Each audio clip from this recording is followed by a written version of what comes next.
नमस्कार, आप देख रहे हैं द न्यूज़ पोस्ट। मैं हूं पंचम। गोड्डा सांसद निशिकांत दुबे आज दुमका पहुंचे। सांसद निशिकांत दुबे दुमका पहुंचे और राजनीतिक बयानबाजी ना हो, राजनीतिक पारा गर्म ना हो, ऐसा हो ही नहीं सकता है। वैसे तो वो आए थे आचार संहिता उल्लंघन मामले में कोर्ट में पेशी के लिए, लेकिन पेशी के बाद दुमका सर्किट हाउस में उनके द्वारा एक प्रेस वार्ता का आयोजन किया गया। प्रेस वार्ता के दौरान उन्होंने कुछ भविष्यवाणियां की।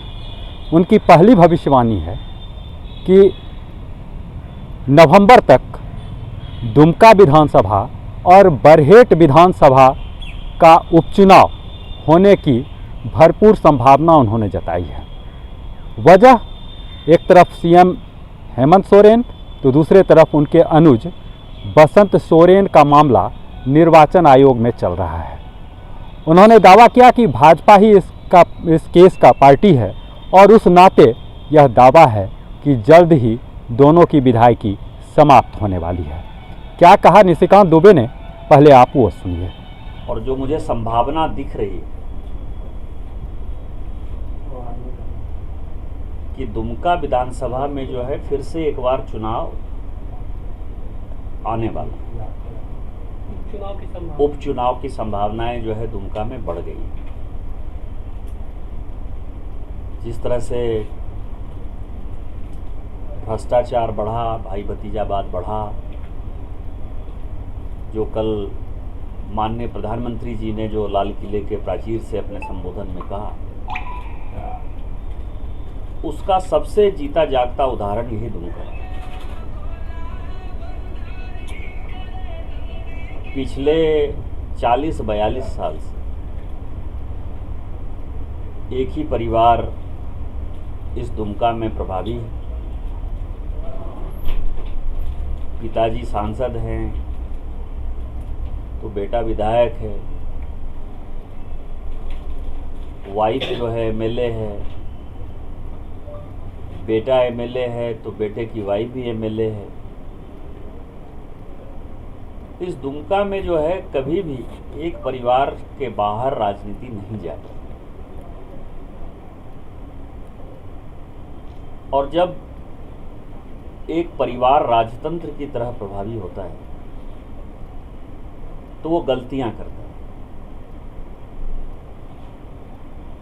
वो गलतियां ये करता है कि उसको लगता है कि ये प्रजातंत्र नहीं है, राजतंत्र। और राजतंत्र में जो राजा ने फैसला कर लिया वही सही है। और मुझे लगता है कि उसी की परिणति है कि जहां तक मुझे संभावना दिखाई दे रही है, अब कल क्या होगा वो माननीय चुनाव आयोग तय करेगा। लेकिन चुनाव आयोग में जो हमारा केस है, चूंकि हम भारतीय जनता पार्टी एक पार्टी के तौर पर गए हैं और जो कानून के सलाहकार अपने को जानकारी दे रहे हैं, उसके हिसाब से हमको लगता है कि संथाल परिणाम में 2 चुनाव बरहेट और दुमका वो आने ही वाला। और वो आएगा तो भारतीय जनता पार्टी का ये केस है। भारतीय जनता पार्टी के कार्यकर्ता जो है उनको आज से ही इसके तैयारी में लग जाना चाहिए। एक प्रखर भविष्य वक्ता की भांति उन्होंने भविष्यवाणियां की कि आने वाले समय में दुमका और बरहेट विधानसभा पर उपचुनाव होगा। साथ ही उन्होंने दावा किया कि दुमका में वो खुद चुनाव लड़ेंगे। इसका मतलब ये नहीं जो कि प्रत्याशी के रूप में यहाँ चुनाव लड़ेंगे। दरअसल दुमका में भाजपा में समय समय पर गुटबाजी सामने आती है और यह खेमाबाजी ही यहाँ के पिछले विधानसभा चुनाव को देखें या विधानसभा उपचुनाव को देखें, दोनों में भाजपा को हार का सामना करना पड़ा है। तो उन्होंने स्पष्ट कहा कि चुनाव यहाँ कोई लड़े, लेकिन लड़वाने का श्रेय या चुनाव को पूरी तरह व्यवस्थित निशिकांत दुबे ही करेंगे। उन्होंने यहाँ तक दावा किया कि जिन 2 जगहों पर भविष्य में उपचुनाव होगी उसमें देवघर, दुमका और जामताड़ा के भाजपा कार्यकर्ता दुमका विधानसभा उपचुनाव के लिए काम करेंगे, जबकि गोड्डा, साहेबगंज और पाकुड़ के भाजपा कार्यकर्ता बरहेट विधानसभा के लिए कार्य करेंगे। सुनिए उनकी पूरी बात। लेकिन मैंने पार्टी से आग्रह किया है, अब पार्टी तय करेगी। पार्टी के अध्यक्ष हैं, उपाध्यक्ष हैं, माननीय बाबूलाल जी हैं, संगठन मंत्री नए आए हैं, पार्टी तय करेगी। लेकिन पार्टी से मैंने आग्रह किया है, क्योंकि पिछली बार दुमका के बाई इलेक्शन के समय मेरी भागलपुर में ड्यूटी थी, पार्टी ने ड्यूटी लगा रखी थी, इस कारण से मैं समय नहीं दे पाया। इस बार मुझे लगता है कि समय ही समय है, तो मैंने पार्टी से आग्रह किया है कि पूरा दुमका चुनाव उसको एक कार्यकर्ता के नाते मैं यहीं दुमका से बैठकर संचालित करूँ। पार्टी से मैंने ये भी आग्रह किया है कि यदि चुनाव आयोग का फैसला भारतीय जनता पार्टी के पक्ष में आता है, समय के गर्त में है, लेकिन यदि आता है तो बाहर के किसी आदमी के साथ अपने को चुनाव नहीं लड़ना है। 6 जिले हैं यहाँ संथाल परगना के, क्योंकि संथाल परगना के कार्यकर्ताओं के ज़्यादा अस्मिता का सवाल है। तो दुमका, जामताड़ा और देवघर, ये 3 जिलों के कार्यकर्ता दुमका विधानसभा में लगे, और पाकुड़, साहबगंज और गोड्डा, ये 3 जिले के कार्यकर्ता जो है बरहेट में लगे। झारखंड की राजनीतिक हालात से निकलकर गोड्डा सांसद निशिकांत दुबे बिहार की वर्तमान राजनीतिक हालात पर भी बोलने से पीछे नहीं हटे। उन्होंने कहा, जो आरोप लगाने वाले भले यह आरोप लगाएं कि भाजपा द्वारा जदयू को तोड़ने का प्रयास किया जा रहा था और इसी वजह से जदयू ने भाजपा से नाता समाप्त कर राजद के पाले में चला गया।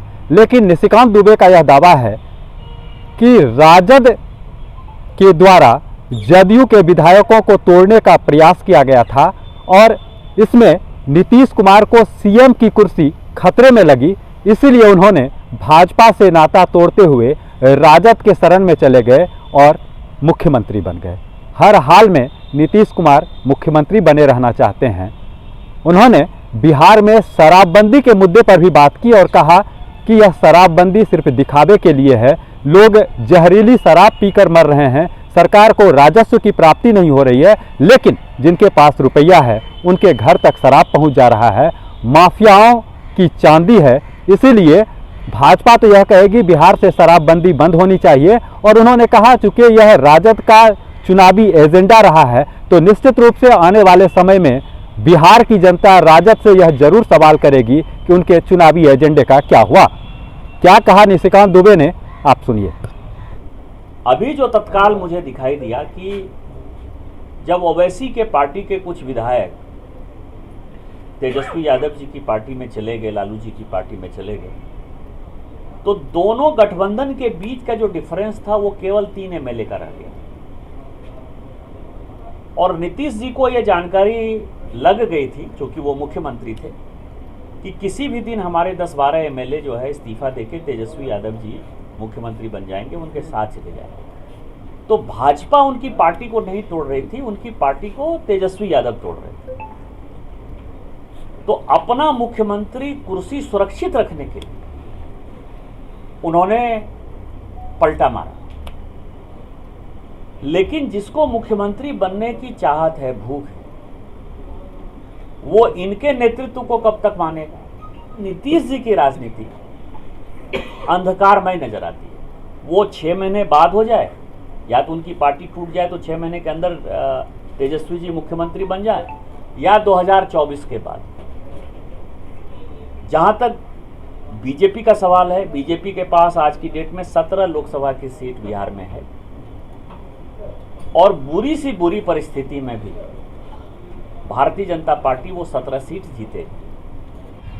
खैर, मुद्दे कई हैं और निशिकांत दुबे जब आते हैं संथाल परगना की धरती पर तो निश्चित रूप से राजनीतिक बयानबाजी या राजनीतिक बॉम्बार्डिंग करके चले जाते हैं। उसके बाद माहौल इतना गर्म हो जाता है कि विपक्षी उस पर प्रतिक्रिया देते रह जाते हैं।